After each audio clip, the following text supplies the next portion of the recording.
ये डफरा नानकार जी से कोई व्यक्ति मौसी के अंतिम संस्कार में आपके शामिल हुआ अयोध्या? जी उनका पर्सनल आदमी जो कहार बोला जाता है, ओरी लाल नाम है उनकी पत्नी भी साथ में। दोनों लोग जब सुने कि वो मर गई हैं, खैरहनिया गांव पहुंचे दोनों लोग। उसके बाद से उनकी पत्नी घर रुकी, वो अयोध्या संस्कार में शामिल हुए। उनका एक पर्सनल आदमी जो खेत बटैया लिया है, खेती करता है, वो भी सतई नाम है, मिसमिया का रहने वाला है, वो भी अयोध्या पहुंचा। यानी दो लोग यहाँ आए थे यहाँ आए, और उसमें से एक दोनों उसमें से अयोध्या। एक अयोध्या, दोनों महिला पुरुष दोनों अयोध्या गए। नहीं, महिला नहीं गई, महिला घर रुकी थी, यहाँ से अपने घर चली गई। अच्छा, दो पुरुष आए थे, दो पुरुष को लेकर के तीन लोग आए थे। जी जी दो लोग अयोध्या गए, एक महिला यहाँ रह गई। जी जी आप कुछ और कहना चाहते हैं क्या? जी, हमारा कहना है, हमने उनको सूचना दिया था कि मौसी जी मर गई हैं, आप लोग आइए। और वो सूचना पाने के बाद में वो लोग यहाँ ना आकर, अयोध्या ना चलकर, और वो लोग अपनी मनसा को वहाँ व्यक्त करने के लिए ताला तोड़ा और लूटपाट किया। अयोध्या इसलिए नहीं गए कि अगर हम अयोध्या जाएंगे तो इस कार्यक्रम को अंजाम कैसे देंगे हम। इसी नाते वो लोग नहीं गए। पहले जब आए थे जीते समय, तो हमने उनसे कहा था इनको अयोध्या ले चलेंगे, और हम मरते समय उनको सूचना भी दिए हम कि हम जो है 10 बजे 11 बजे तक अयोध्या यहाँ से लेकर जाएंगे। इसका मतलब वो लोग नहीं गए, इसके पीछे उनके हम 4 बजे ही फोन कर दिया था, रात को 4 बजे ही उनको सूचना दे दिया था। 4 बजे से 12 बजे तक वो लोग यहाँ नहीं पहुँचे। 12 बजे तक हमने उनका इंतजार भी किया और हमारे कार्यक्रम में नहीं शामिल हुए। हमने कहा था आप हमारे कार्यक्रम में बेझिझक शामिल हो सकते हैं, अपने कर्तव्यों का निर्वाह कर सकते हैं। यानी ये माना जाए ना जाने के पीछे उन लोगों की मंशा दूसरी थी। उनकी मंशा यही थी, लूटपाट करना और मकान पर कब्जा करना, उनका ये मंशा था। और उन्होंने किया। जब हम अयोध्या पहुंचे तब तक हमारे पास वहाँ खबर पहुंच गई कि आपके मकान के ताले तोड़ दिए गए हैं और आपके मकान के सारे सामान को लूटा जा रहा है। हम वहाँ उनका दाह संस्कार कर रहे हैं, यहाँ ये लूटपाट कर रहे हैं, उनके धनों के साथ छेड़छाड़ कर रहे हैं। ये उनकी निर्दयता है, उनकी ये कमी है। भंडापुर ने आज से एक दिन पूर्व खैरहनिया से लेकर के और डफरा 2 थाना क्षेत्रों में फैली कहानी का पड़ताल किया था। डफरा के लोगों ने गुजराती देवी के संबंध में जो जानकारी दी, जो कि कथित रूप से गुजराती देवी के पट्टीदार हैं और उनके दावे को माने सत्य, तो वे पारिवारिक रिश्तेदार हैं। उन्होंने जो उंगली उठाई, खैरहनिया गुजराती देवी जिनकी मौसी थी, उस परिवार पर अवधेश कुमार त्रिपाठी अन्य फैमिली के ऊपर उस उठी उंगली का उत्तर जानने समझने और उनकी प्रतिक्रिया, उनकी टिप्पणी को समझने के लिए एक बार फिर हम जनपद सिद्धार्थनगर के ढेबरुआ थाना क्षेत्र अंतर्गत स्थित खैरहनिया पहुँचे हैं। यह समझने के लिए कि जो कुछ गुजराती देवी के मकान में लूटपाट का कथित रूप से दावा है, उस संबंध में जो देखा गया, जो वीडियो भंडापुर को मिला, उस पर इनकी क्या प्रतिक्रिया है। आइए इन्हीं से सवाल करते हैं जो हमारे पीछे खड़े नजर आ रहे हैं। अवधेश जी, आपने भंडापुर को फिर बुलाया है जी, एक बार फिर, क्यों? क्योंकि उनके बातों का खंडन करना है। जो उन लोगों ने प्रतिक्रिया दिया है वह सरासर एकदम से झूठ दिया है। नहीं, डफरा के लोगों ने, आपके मौसी के ससुराल के लोगों ने, जी, जिन्हें आप पट्टीदार कहते हैं और वो दूर के पट्टीदार कहते हैं, और वो ये कह रहे हैं कि आपके मौसी के नज़दीक के लोग थे, उन्हीं के द्वारा कही गई बातों का खंडन करने के लिए, उस पर टिप्पणी देने के लिए आपने बुलाया है। जी, इसीलिए बुलाया हम। कहानी आपसे शुरू होती है टिप्पणी की। उनका कहना है कि गुजराती देवी का जो मकान है, उस मकान पर न तोड़फोड़ हुई, न कोई लूटपाट हुई अंदर। यह घटना वो झूठ बोल रहे हैं। सारी चीज़ें हमारे सामने दिखाई पड़ रही हैं।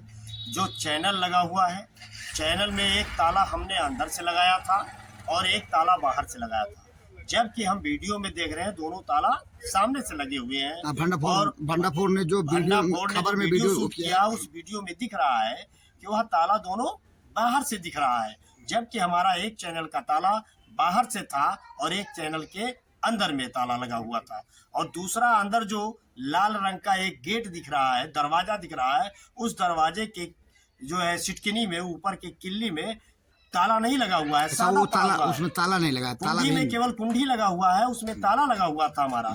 जबकि ये मेरी चाबी है, मेरे 7 ताले थे, जो 7 तालों के चाबी मेरे पास है। अगर वो ताले लगे हुए हैं, अगर ये चाबी हमारे लग जाते हैं उन तालों में, तो हम मान लेंगे कि हमारे ताले वो नहीं तोड़े गए। यानी आपका चैलेंज है इस चाबी ये को चैलेंज है। ये चाबी आदम जमाने के चाबी हैं और यही चाबी थे जो इसी के ताले थे। वो बहुत पुराने ताले थे। इसी चाबी से उन तालों को खोलना चाहिए। ताले नहीं तो वो हमारे मौसा से लेकर मौसी तक के लिए हुए ताले थे। उन्हीं तालों का उसमें लगा हुआ था वो ताला, वो आज का ताला नहीं था। और वो ताला तोड़कर उन्होंने फेंक दिया है और नया ताला उसमें जड़ा हुआ है। हमारे ताले उसमें नहीं लगे। जो 7 चाबियां हैं, 7 चाबियां उन तालों में लगते थे जो ताले वहां लगाए गए। और एक उसी सारे में एक फोटो लगा हुआ था जो हमारे नाना जी का था, नाम था सहदेव शुक्ल। उनका फोटो उसमें नहीं दिख रहा है आपके उस वीडियो में। यानी फोटो भी नहीं, फोटो नहीं दिख रहा है। उस दरवाजे के ऊपर वो फोटो लगाया गया था वो सारे में। यानी आपका दावा है कि जो मकान है गुजराती देवी का, उस पर ताले इधर से उधर बदले हुए हैं और लाल रंग का जो दरवाजा अंदर है उस पे ताला नहीं लगा है। कुल कितने ताले लगे थे? हमारे कुल 7 ताले लगे हुए थे। चाबी फिर से उठाइए। हमारे 7 ताले लगे हुए थे। इसमें से 7 उन तालों की ये चाबियां 2, 3, 4, 5, 6 और 7, ये 7 चाबियां हैं और 7 ताले वहाँ लगे। जिसमें से 3 ताले तो दिखना चाहिए, 2 ताले बाहर दिख रहे हैं, एक ताला लाल दरवाजे पे नहीं दिख रहा है। जी, 2 ताले जो दिख रहे हैं वो भी अवैध दिख रहे हैं। एक ताला अंदर था, उसी चैनल में अंदर से लगाया गया था, जो कभी खोला नहीं जाता था। आज तक हमने उस ताले को नहीं खोला था। कुल मिला करके अगर इन चाबियों से ताला खुल जाता है तो आपके दावे को झूठा माना जाए, अगर नहीं खुलता तो आपके दावे को सही माना जाए। जी जी, अगर इस चाबी से ताले हमारे सारे खुलते हैं, 7 ताले, तो हम उनके दावों को, हमारे दावों को झूठा माना जाएगा। अगर नहीं खुलते हैं तो हमारी बातों को प्रूफ पूरी पुष्टि से सत्य मानी जाएगी। अच्छा, तब जबकि आपकी मौसी गुजराती देवी माड़ासन अवस्था में थी, उनके ससुराल से यानी डफरा नानकार से लोग आए थे आपके यहाँ? जी, तो आए थे तो जो विषय उठा, जिस मुद्दे को लेकर के चर्चा हुई, वह क्या चर्चा थी? वह चर्चा ये हुई, वो लोग कहे आज तक कभी तो उन लोगों ने आया नहीं, जीते समय उन लोगों ने उनका सेवा नहीं किया, ना कुछ किया। सारी जो चीज़ें थी वो हमने की। और उन्होंने जो दावा किया है कि हमारी तरफ से कुछ नहीं है, हम शामिल होना चाहते थे, उनको हमने सूचना दिया था कि आइए हमारी मौसी जी मर गई हैं, आप उसमें शामिल हो जाइए। वो शामिल तब तो नहीं मरी थी, तब जिंदा थी। मरने के बाद हालत गंभीर थी। अच्छा, मरने के बाद आए थे? जब वो आए थे तो मरने के पहले आए थे।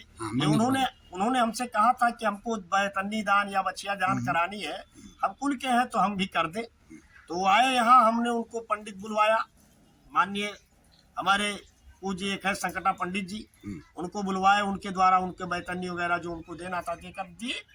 उन्होंने कहा हम इनको ले जाना चाहते हैं। हमने कहा किस आधार पर आप ले जाना चाहते हैं?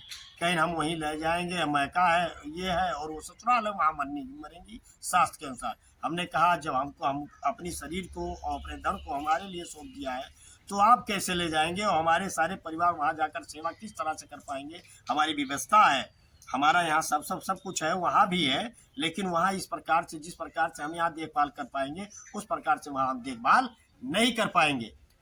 और आप इसमें ले जाकर आप लोग इसका सेवा नहीं करेंगे, बाकी आप लोग बखेड़ा खड़ा करेंगे और पंचायत करेंगे। इसलिए ले जाना चाहते हैं कि ले जाकर हम उसको, जो उसका ताला लगा हुआ उसको खुलवा लेंगे, उनमें उनकी बॉडी को रखवा लेंगे और इन लोगों को मार कर वहाँ से निकाल देंगे और घर पर हम अपना कब्जा कर लेंगे। आपको इस बात की शंका थी कि वो लोग सेवा न करके आपकी व्यवस्था फैलाएंगे और विवाद पैदा करेंगे। क्योंकि उन लोगों की पहले से हमने चर्चा सुन रखी थी, उन लोगों की मंशा थी और पहले से चर्चा थी, उन लोगों ने कई लोगों से कहा भी था और वह बातें हमारे कानों तक पहुंच चुकी थी कि उनके मरने पर उन लोगों को इस घर में नहीं घुसने दिया जाएगा, इस घर को हम हथिया लेंगे और जो हमारे अगल बगल की जमीनें सबको हम छीने लेंगे उनसे।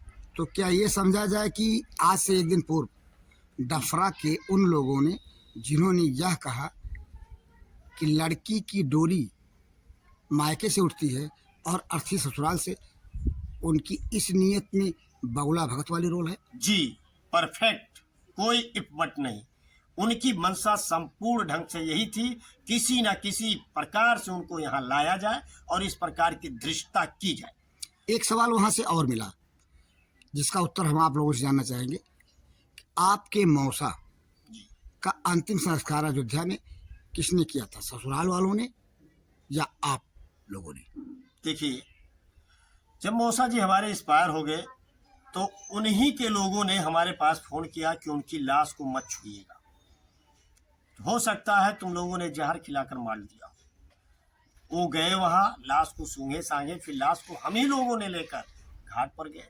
घाट पर ले जाने के बाद हम लोगों ने लकड़ी खरीदने का प्रबंध शुरू किया कि लकड़ी खरीदे, इनकी लाश को जलाया जाए। फिर इन लोगों ने क्या किया, आपस में मनगढ़ंत बनाई और कहा कि पचका है, जबकि हमने कहा कि शास्त्र के अनुसार अयोध्या, माया, मथुरा, काशी, कांची, अवंतिका, वैदेही, द्वारिका, यहाँ सब ये चीजें नहीं मानी जाती हैं हचका पचका, या पूरी है तक्षशिला गया जैसे होती हैं क्षेत्र शास्त्र के अनुसार कि यहाँ पचका नहीं माना जाता, यहाँ लाश जलाया जाता है, ये धाम है।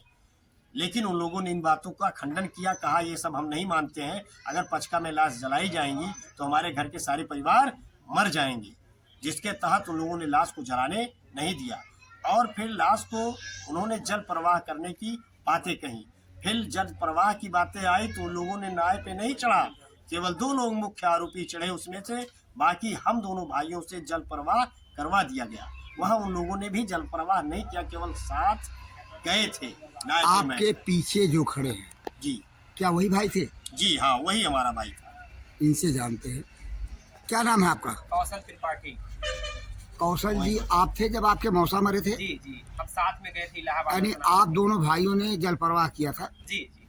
ये बताइए कि वहाँ के लोग दावा करते हैं, डफरा के लोग, ये उनकी कि मौसा का अंतिम संस्कार यानी जल प्रवाह वगैरह वहाँ के लोगों ने किया था। एक व्यक्ति को ये बताया सारे गया था। आरोप झूठ लगा रहे हैं, ऐसा कुछ नहीं किए थे, उसमें शामिल हुए थे। ये हम नहीं कहेंगे कि शामिल गए थे उनके परिवार के, दूर के परिवार के लोग, लेकिन ऐसा कुछ नहीं किए थे। सारे पैसे हमारे लगे थे, सारे कार्यक्रम हमारे हुए, ब्रह्म भोज भी हम लोगों ने ही किया। उन्होंने कुछ नहीं किया, हाँ सहयोग में आकर के ब्रह्म भोज में उन्होंने शामिल हुए और अपवाद भी उस समय किया उन्होंने। परिवार के मुखिया से जानते हैं मामले की कहानी जो है, उस बारे में इनका क्या कहना है। गुजराती देवी जहाँ हम बैठे हैं, ये उनका मायका है। गुजराती देवी की जिंदगी के अंतिम क्षण, अंतिम समय विवादों में बीते, ससुराल वालों के द्वारा पैदा की गई कथित रूप से विवाद से। आप क्या मानते हैं, क्या उनके संपत्ति पर, जिसका उन्होंने पहले ही बैनामा कर दिया था, ससुराल वालों की कथित रूप से कुदृष्ट थी? कुदृष्ट उनकी रही, लेकिन बस नहीं चला उनका कुदृष्ट पर, क्योंकि वो बैनामा कर चुकी थी। और आप लोगों का ऐसा कहना है, लेकिन ससुराल वाले तो कुछ और कहते हैं कि हम लोग बड़े ही पाक साफ नियत के साथ है, चाहते थे उनकी सेवा करना अंतिम समय में, और वो गुजर जाते, फिर आप लोग क्रियाक्रम करते, कोई बात नहीं, पैसा आप लोग लगाते, कोई बात नहीं। ऐतराज़ उनको नहीं था, ऐतराज़ उनको इस बात का था कि वो ससुराल में मरे, क्योंकि किसी बेटी की, वहाँ बताया गया मुझे, किसी बेटी की डोरी मायके से निकलती है, लेकिन अर्थी निकलती है तो परंपरा के मुताबिक ससुराल से। उनके कहन इस कथन में क्या बुराई थी, क्या दिक्कत थी आप लोगों को? ससुराल थी उनकी, मैका थी, लेकिन मैका में उनकी सारी संपत्ति उनकी हो गई थी। उनकी बहन सरोजनी बहन शांति और गुजराती, तीनों बहनें थी एक ही घर की। और उसके बाद उनके पिता ने उनकी आराजी उनको दे दिया था। वो लोग यहीं आती और जाती रहती थी। उनकी दोनों बहनों का क्रियाक्रम ही हुआ घर पर ही, खैरहनिया में हो, ना कि ससुराल में हुआ। यानी एक परंपरा से निकल आई थी, उसी परंपरा के अनुपालन में आप लोग करना चाहते थे। गुजराती देवी का भी क्रियाक्रम, अंतिम संस्कार यही हो और उसी का निर्वहन आप लोग कर रहे हैं। और वो हमसे कहते गए थे कि हमारे बहन की सास हमारा क्रियाक्रम करिए। अच्छा, उन्होंने ऐसा कहा भी था आप लोगों से? ऐसा मतलब कहा था कि हमारा क्रियाक्रम और अंतिम संस्कार कुछ इसी तरह से मायके से ही हो। उन्होंने कहा था कि मैं आपको अपनी बॉडी के साथ साथ अपनी संपत्ति को भी सुपुर्द कर रहे हैं और आप अपने जिस धर्म शास्त्र के अनुसार अपने माँ का क्रियाक्रम किया, उसी तरह से हमें भी माँ मानते हुए हमारा भी क्रियाक्रम आपको ही करना है। अब जबकि आप लोग लूटपाट, कथित रूप से लूटपाट का मुकदमा स्वर्ग थाने में दर्ज कराए हैं, तो क्या मानते हैं कि विवाद तो बना ही रहेगा या विवाद खत्म बना रहेगा? विवाद जाएगा नहीं, क्योंकि उन लोगों ने हमारे साथ अन्याय किया है और उनकी मंशा यही रही। वो जितनी भी बयान दिए हैं सब निरा आधार और झूठ बोले हैं। उनकी मंशा पूर्ण रूप से यही है, किसी न किसी तरह से हम उन लोगों को मार दें या जान से मार दें और उस जमीन को हथिया लें। उनका जो व्यवहार देखने में नजर आया, आज से एक दिन पूर्व भंडाफोर के द्वारा किए गए पड़ताल में, वह छल कपटपूर्ण है। छल कपटपूर्ण है पूरी तरह से। इस परिवार को तब जबकि हम इस परिवार से सवाल जवाब कर रहे थे, खैरहनिया गांव के कुछ लोग मिले। आइए हम उनसे जानते हैं उनका क्या कहना है गुजराती देवी के संबंध में। आप खैरहनिया के रहने वाले हैं जी। क्या नाम है आपका? भानुदत्त शुक्ला। शुक्ला जी, ये बताइए कि गुजराती देवी को आप जानते हैं? अच्छी तरह जानते हैं, कैसे जानते हैं? वो हमारी बुआ लगती हैं पटीदार। आपकी बुआ लगती है। उनका मायका खैरहनिया में था जी।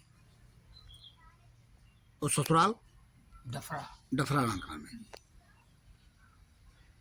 उनकी जो लाइफ थी, यानी उनकी जो जिंदगी थी, जिंदगी के अंतिम महीने या अंतिम साल कहा जाए, चंद साल, बताते हैं कि निसंतान होने के नाते खैरहनिया जो उनका मायका था, जहाँ के लोग अवधेश त्रिपाठी के परिजन के लोग देखभाल करते रहे। क्या बताएंगे? ये लोग पूरी तरह मुकम्मल देखभाल यही करते थे। गुजराती देवी के पति का नाम बताएंगे आप? हाँ, श्री त्रिलोकीनाथ, स्वर्गीय त्रिलोकीनाथ। उनकी मृत्यु कब हुई, कैसे? उनकी वो गए थे देशाटन के लिए, वो आकर के अयोध्या में उनका बीपी हाई हुआ, वो एक्सपायर कर। मृत्यु के पश्चात अंतिम संस्कार के उसमें आप भी शामिल हुए थे, गए थे? मैं गया था। कैसे, क्या देखा आपने वहाँ पे? यही देखा कि वो थे और यही सारे संस्कारबाजी यही लोग की। और अच्छा। वो लोग ना कोई याद यानी किया। अवधेश का परिवार था? पूरा परिवार उनका था। अच्छा। संस्कार की बात है, अंतिम संस्कार यानी ये कहा जाए दाह संस्कार नहीं, बल्कि बताते हैं जल प्रवाह किया गया था उनको। किसने किया था जलपान ये हुआ कि ये लोग आग देने पटीदारी पहले तैयार हुए, उसके बाद पटीदार लोग तैयार नहीं हुए, डफरा के लोग। हाँ, कि पचखा लगा हम नहीं करेंगे। तो अब व्यवस्था में बेचारे करने जा रहे तो करने भी नहीं इनको दिए। अच्छा, व्यवधान पैदा किया गया। हाँ, और उसके बाद ये हुआ कि उनका वैसे कर दिया गया, जल प्रवाह कर दिया गया, अयोध्या में जल प्रवाह कर दिया उन्हीं गया। लोगों के विवाद की वजह से। अच्छा, जल प्रवाह किसने किया था? जल प्रवाह यही लोग किए थे, यानी अवधेश त्रिपाठी और उनके परिवार। काम करने की बात आई तो काम जो क्रिया हुआ था उनका, यानी गुजराती देवी के पति का, उसमें मुख्य रूप से सहभागिता किन लोगों की थी? यही लोग मुख्य थे, अवधेश का परिवार ही मुख्य रूप से यही लोग। बताया तो ये जाता है, हमें डफरा से जानकारी मिली कि उनके क्रियाक्रम को, अंतिम संस्कार को वहीं के व्यक्ति ने किया था। दावा ऐसा किया जा रहा है? नहीं, ये सरासर झूठ है, बेबुनियाद है। बात गुजराती देवी की है। गुजराती देवी की मृत्यु आज से कितने दिन पहले हुई? बस अभी 4-5 दिन हुआ होगा 4-5 दिन। Near about. उनके मृत्यु को भी लेकर के जी उनके मायके के लोग यानी अवधेश कुमार का परिवार जी और डफरा के जी। कथित रूप से उनके पट्टीदारों के बीच जो विवाद गहराया है उसकी जानकारी आपको है? वहाँ से भी बात हमने सुना यहाँ है कि वो लोग ताला तोड़ करके सारा सामान उठा ले गए हैं। तो मौके पे तो था नहीं। यानी पट्टीदार गुजराती देवी के पट्टीदार। हाँ पटीदार। ये बताइए कि क्या डफरा के लोग यानी गुजराती देवी के पट्टीदार लोग या परिवार जो कथित के परिवार को वो लोग यहाँ पे आए थे? आए थे क्या उसमें आप थे जब वो आए थे? जी। हमें बैठा था। तो क्या जो चर्चा का विषय भी ना विवाद का विषय क्या था? सुना जाए चर्चा का विषय ये था वो लोग अपना आए कि हम रीति रिवाज से यह जो होता है वो अपना हम बचिया उचिया चलाएंगे। जैसा होता है इन्होंने सब पंडित बुलाया सारा काम किया वो चलवाए। बाद में कहने लगे कि नहीं इसका काम वहाँ होना चाहिए। तो हमारे गांव के सब लोग कहने लगे कि नहीं जब यहाँ आई हैं यहीं वो रहती थी तो यहीं पर उनका दाह संस्कार किया। अच्छा जो पट्टीदार थे उनके और यहाँ पे खैरनिया हाँ सर के अवधेश नारायण की जो फैमिली है उसके बीच यही विवाद था कि वो चाहते थे कि वो जीवित अवस्था में डफरा में गुजराती देवी को ले जाएं और ऐसा नहीं वो बिल्कुल मरणासन थी तब वो आए थे जीवित हाँ अवस्था। जीवित अवस्था में मरणासन थी तभी आए थे और इसी विवाद पे शायद उनको नाराजगी हुई ससुराल वालों को और वो लोग जाके वहाँ पे जो भी कथित रूप से लूटपाट किए ये माना जाए। लूटपाट में भी लोग किए। गुजराती देवी के परिजन खैरहनिया के रहने वाले लोग अवधेश त्रिपाठी और उनका परिवार जो सवाल डफरा के लोगों ने उठाया उस सवाल का जिस तरह से मुंहतोड़ जवाब दिया उससे जो उंगली उठ रही थी इस परिवार पर जो कंप्लेन स्वर्गढ़ थाना क्षेत्र में अवधेश कुमार त्रिपाठी के द्वारा दिया गया है उस प्रश्न का उत्तर से ही जवाब मिल जाता है कि डफरा के लोग झूठ बोल रहे हैं। सत्य और झूठ के बीच उलझी गुजराती देवी की चाह कहानी उनके मृत्यु के बाद भी उनकी संपत्ति को लेकर के कथित रूप से जिन लोगों की गिरदृष्ट है कब तक चलेगी यह तो वक्त बताएगा। लेकिन भंडापुर ने जो पड़ताल किया 2 दिनों के भीतर उससे जो संशय है इस मामले के बीच अवधेश कुमार त्रिपाठी के परिवार के द्वारा उत्तर दिए जाने के बाद दूर हो जाता है। कहानी कब तक चलेगी इस मामले की यह तो वक्त बताएगा। लेकिन फिलहाल खबर के उपसंहार में भंडापुर आज खबर को स्थिर कर रहा है। इसी के साथ भंडापुर के लिए जनपद सिद्धार्थनगर के ढबरुआ थाना क्षेत्र अंतर्गत खैरहनिया से मैं पीपाल।